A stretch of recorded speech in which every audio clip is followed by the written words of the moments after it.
Okay, so now let's study convex analysis. It will be an analytical tool for us to analyze nonlinear problems. So the first thing we want to do is to define convex sets and the convex functions. So certainly they are mathematical terms, and we will try to make it simple and intuitive as possible. So convex sets, a set that is in the space of Rn is convex if the following thing happens. Given any 2 points in this set, the linear combination of it with a coefficient within 0 and 1 is in the set. Okay, that's the definition. So let's see some examples. Given a set, if given any 2 points, the line segment connecting these 2 points lies completely in the set, then this is a convex set. So you may check the left-hand side figure is a convex set because given any 2 points, the line segment is in the set. Given any 2 points, the line segment is in the set. Okay, the statement here is given for O, given any 2 points in the set, for any ratio to combine these 2 points, then this guy exactly means the line segment connecting that 2 points, right? The line segment must be completely in a set. Then, if that happens for every two points, then that set is convex. On the other hand, this guy is not. Okay, given 2 points x1 and x2, the line segment connecting x1 and x2 does not completely lie in the set because this part are outside the set. Okay, and one thing to keep in mind is the definition applies to any dimension of real number spaces. Okay, figures are in the 2-dimensional space, but in general, this can be applied to any dimension, convex sets. Now let's define another thing, convex functions. Suppose we look at a domain which is convex. Okay, let's call capital F is the domain. What is a convex function? A function is convex. We are talking about functions from Rn to R. So that means there are n parameters and one single number as the outcome. A function is convex over the given domain if the following things is true.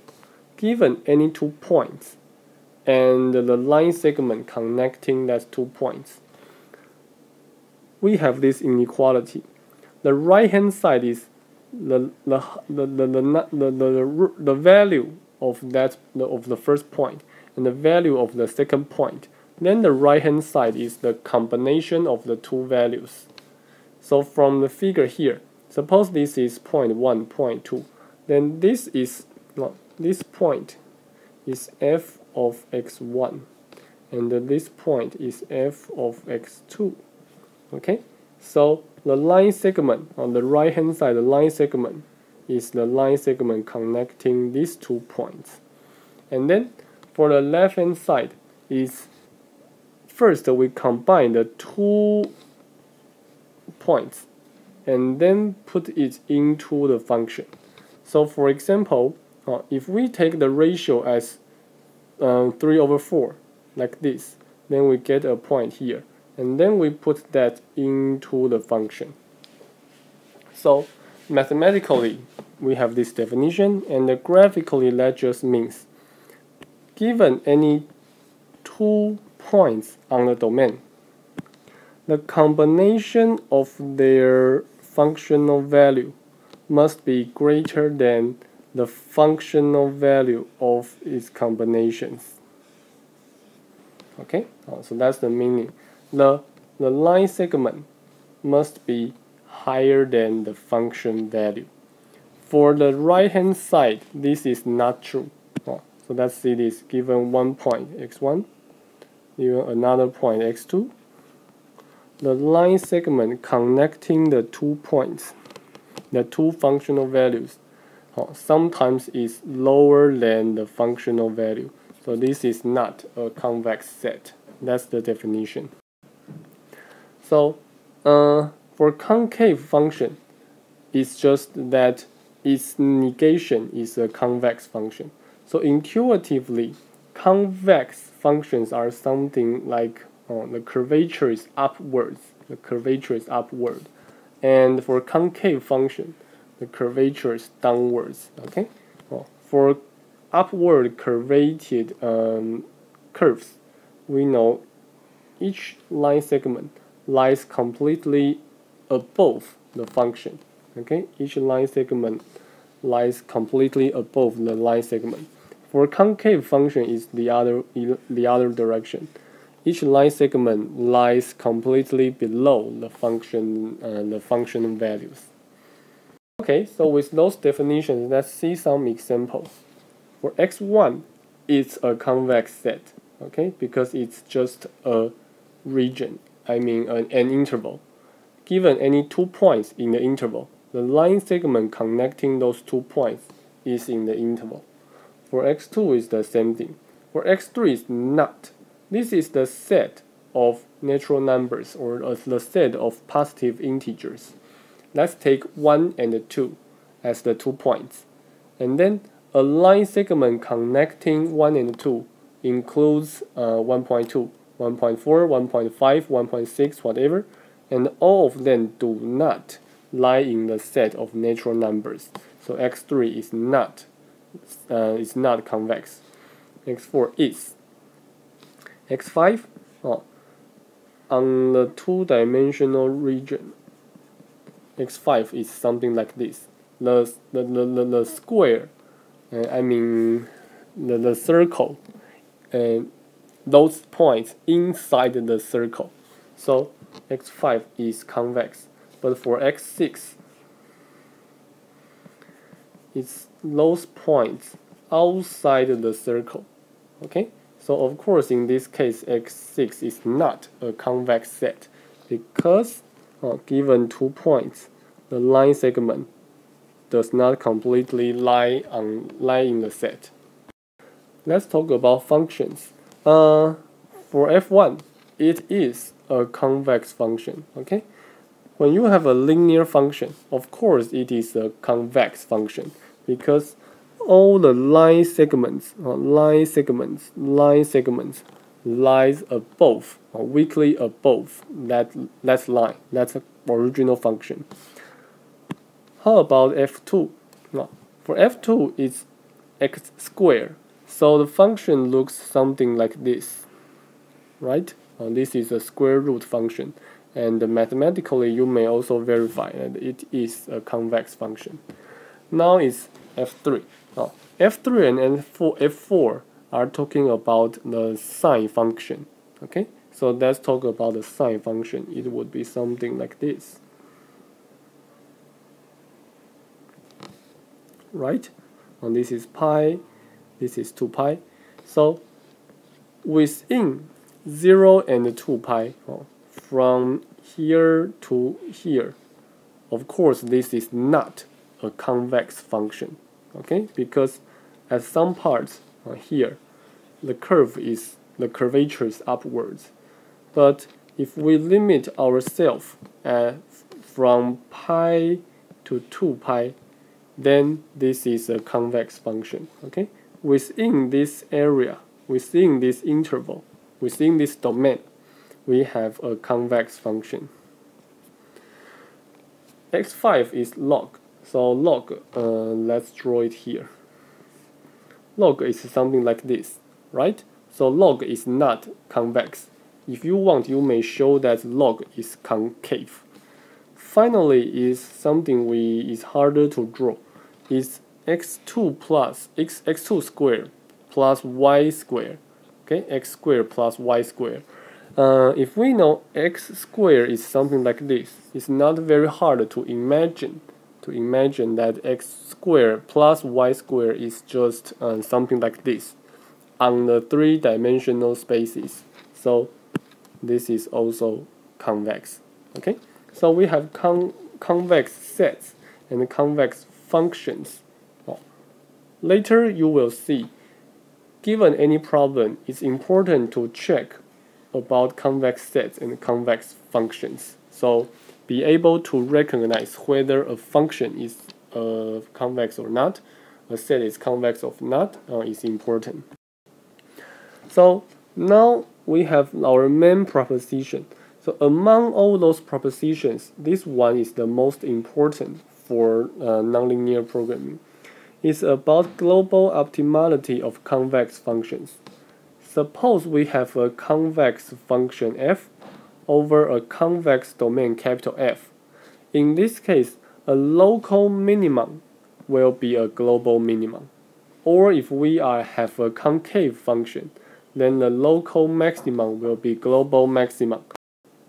So let's first give you two figures to illustrate this idea. For the first one is this one. It's a single variate function. F of x is x squared plus x cubed plus x squared minus x. So the curve would be something like this. Certainly, this is not a concave and not a convex function, right? And then we also can see a local mean is not a global mean because there are some points that is lower than the local mean. So this is one example showing us that if a function is not a convex function, then a local mean may not be a global mean. But if we focus on the convex part, roughly like this. Okay, within this interval, this function is convex. And then in this case, a local mean is a global mean. A local mean is a global mean. For a two-dimensional, two variate example, let's see here.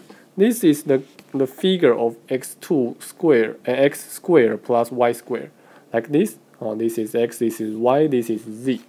We can see that this is a convex function, and indeed there is only one local mean, right? And this local mean is a global mean. So in general, intuitively, a convex function are those functions whose curvature is upwards. So if you have a local mean, generally that's a global mean. That's the intuition of this proposition. Of course, as it is so important, we need to prove the proposition. So please be patient when we are proving this. Suppose there is a local mean, x prime. Okay, this guy. Suppose x prime is not a global mean. Okay, suppose x prime is not a global mean. Then there must exist some other point that is better or lower than x prime. Let's call it x prime prime. So this is not a global mean. So there is some point that is lower. Now let's consider a small enough lambda such that we can get another point x bar that is combined by x prime and x prime prime. Okay? So this is a combination of x prime and x prime prime, x prime and x prime prime. And we are using lambda as the ratio. If lambda is very small, then we are very close to x prime. Okay? So x bar is somewhere here, along the line connecting x prime and x prime prime, and is close to x prime. Now, of course, we will have f of x bar greater than f of x prime. Why? Because we know x prime is a local mean. If x prime is a local mean, when a point is close enough to it, it will be greater than x prime. Okay, so we know such an x bar exists. Now, let's do a sequence of derivations.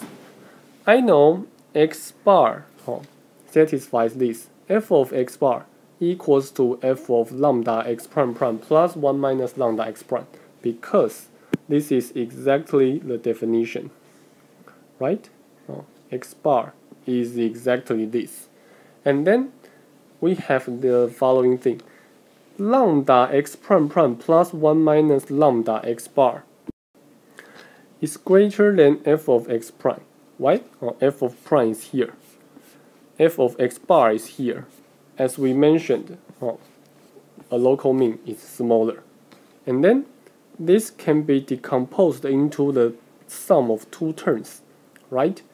And the last critical thing we need to use is that x prime is greater than x prime prime. I mean f of x prime is greater than f of x prime prime.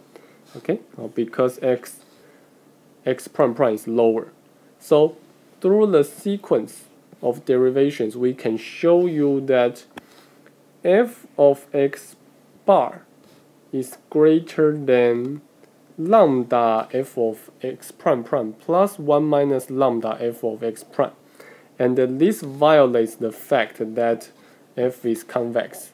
Or if this is true, then f cannot be convex. So if f is convex, a local mean must be a global mean. So what we did was proof by contradiction. Here, let's give you an example saying that the convexity of the feasible region is required. Okay, because in the proposition it says we need the function to be convex and the feasible region to be convex. If the function is non-convex, of course you know a local mean may not be a global mean. But how about feasible region? Let's see this example. This example is to choose x1 and x2 such that they are within this circle and they should be either x1 is greater than or equal to 0 or either x2 is greater than or equal to 0. Okay, here we have an or condition, so that makes the feasible region non-convex. The objective function is this. We're looking for a point that is close to -2 and -1. This point is of course optimal because this is the point making this 0. Here there is a typo. Here we should not have this this coefficient. Okay, so taking away that coefficient makes isoprofit lines or indifference curves circles. Okay, and then immediately we can see -2, 0 is the global mean, while 0 and the -1 is the local mean. Okay, because we know indifference curves are just circles, so it's very clear that 0 and the -1 is the closest to -2 and -1 at this neighborhood. Okay, all the points here are somewhat farther from -2 and the -1. This is a local mean, but global mean is here. Okay, so even if we are minimizing a convex function, the convexity of the feasible region is still required. Okay, so that's the end of our first part. Thank you.